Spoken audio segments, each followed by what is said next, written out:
Olá, meu nome é Rosane Muniz, eu sou professora, pesquisadora, figurinista e curadora.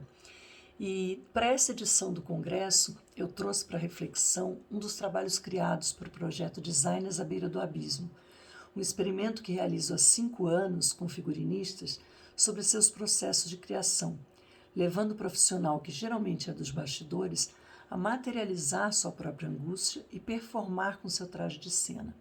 Para saber mais detalhes sobre o projeto, eu sugiro assistir a minha apresentação no Seminário Design Cênico, realizado por este GT, Poéticas Espaciais, Visuais e Sonoras, que aconteceu em novembro de 2020.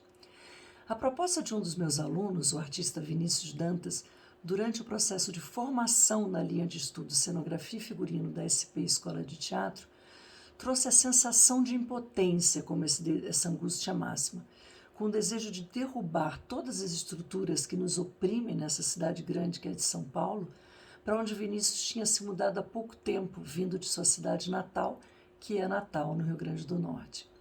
A ideia era materializar o traje não somente para o seu corpo em cena, mas em uma montagem coletiva, uma performance-instalação que se daria no final do ano em praça aberta com cerca de 20 bailarinos, que se movessem pelo inquietante desejo de ver derrubar estruturas violentas da nossa sociedade.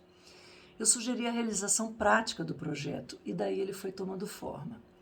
A ideia era provocar o encontro da dança com as poéticas instalativas e o happening, com corpos e imagens se integrando e desintegrando ao tecido urbano, se expandindo do ponto onde uma estrutura vertical seria provisoriamente erguida.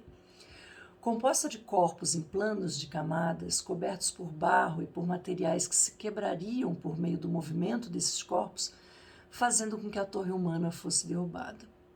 Mas a pandemia não deu colher de chá, e mesmo com o projeto A Torre sendo aprovado em edital de captação, ele precisou se transformar. As ideias de base continuaram e a pesquisa foi se aprofundando, com mais artistas se agregando à ideia e a linguagem aos poucos se modificando. O processo foi fluido e coletivo de uma forma que eu sempre desejei, mas nunca tinha trabalhado antes. O Vinícius assumiu a direção, porém todos criavam juntos a cada encontro, abrindo mãos de ideias iniciais, repensando, se adaptando e buscando novas formas de provocação. Da carta do tarô à dança em campo expandido, há um convite a ensaiar o desmantelamento de tudo que condiciona a nossa mobilidade. E a torre acabou por desmantelar tudo, inclusive o processo artístico de cada profissional da equipe, nos jogando às demolições contemporâneas. No tarô, a torre é atingida por um raio, como nas imagens do 11 de setembro. Corpos saltam de lá em desespero, e aqui é também uma maneira de chamar atenção para as estruturas capitalistas de ordenamento e funcionalização do corpo e para tragédias decorrentes da estratificação socioeconômica, da exploração e de desdobramentos contemporâneos das violências coloniais no Brasil. O figurino, então, que era inicialmente um forte instrumento narrativo para os corpos na performance, foi encontrando um novo lugar. Acabamos escolhendo uma bailarina que, independente de idade, raça ou gênero, trouxe a corpa sobre a qual iríamos trabalhar.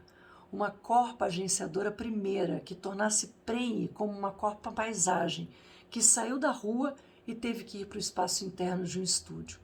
A cidade saiu do real e entrou na cena pela projeção, no espaço e sobre esse corpo em processo.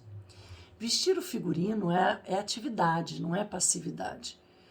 Mas e como transformar um trabalho coletivo e prático, vivenciando todo ele com o estado emocional abalado pelas tantas perdas pelas quais vínhamos passando, com a angústia também do momento e do entorno, com medo de sair de casa e se relacionar com essa pandemia?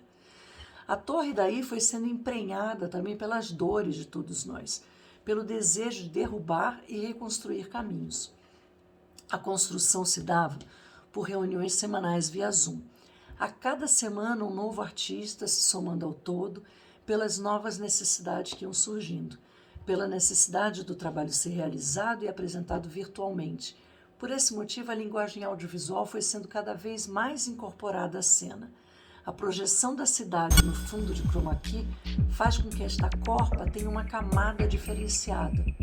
E a destruição que daria entrada ao novo é materializada pelos tijolos utilizados na performance pela bailarina. O elemento terra saiu do traje e foi para a cena. O cimento dos edifícios e o cinza da cidade veio vestir essa corpo, de uma forma que ela se desintegrou e não no espaço. A gente decidiu também despedaçar essa corpa para que somente partes dela bailassem, caíssem, construíssem e fossem derrubadas pela cena. A corpa virou a questão e o instrumento principal de materialização de toda a ideia. As tensões saíram dos materiais do traje e foram para fragmentação, desfragmentação, foco, desfoco, as tensões criadas pelos movimentos e danças dessa corpação. Nesse caminho todo, a performance passou da rua para o estúdio, com uma variedade de profissionais somando cada vez mais os ligados às linguagens audiovisuais. Aí eu trago as questões práticas da criação desse figurino em meio a um processo criado e executado em meio a uma pandemia. Nenhum de nós estava saindo de casa. O dia da filmagem contou com essa tensão, emoção de nos vermos, depois de tanto tempo no coletivo, pela tela do computador, com muitos de nós nos conhecendo presencialmente pela primeira vez. Os ensaios eram via Zoom, as conversas também pelo computador, e assim eu precisei ensaiar a bailarina e tirar suas próprias medidas, explicando tudo ao costureiro por telefone e como construir um traje que provocaria a cena a partir de um momento já pensado em um traje performático, criado a partir de vários materiais de construção, de volumes, desmontes e decomposições, sem que as experimentações pudessem ser feitas em cena.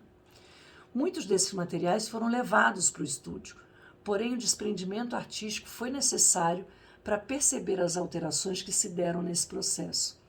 Limitados pela falta de tempo de ensaio, já que chegamos no estúdio e a hora já começava a contar, as opções foram construídas ali ao vivo.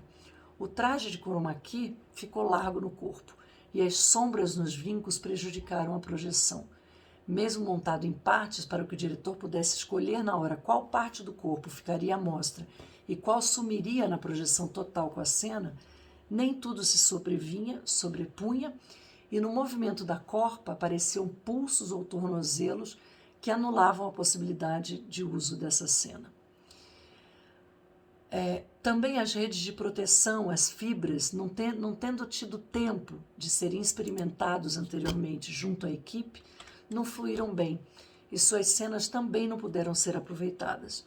Os movimentos e a dança precisariam de mais tempo para incorporar aqueles materiais de forma fluida, para utilizarem deles de forma ativa e não só estética em cena.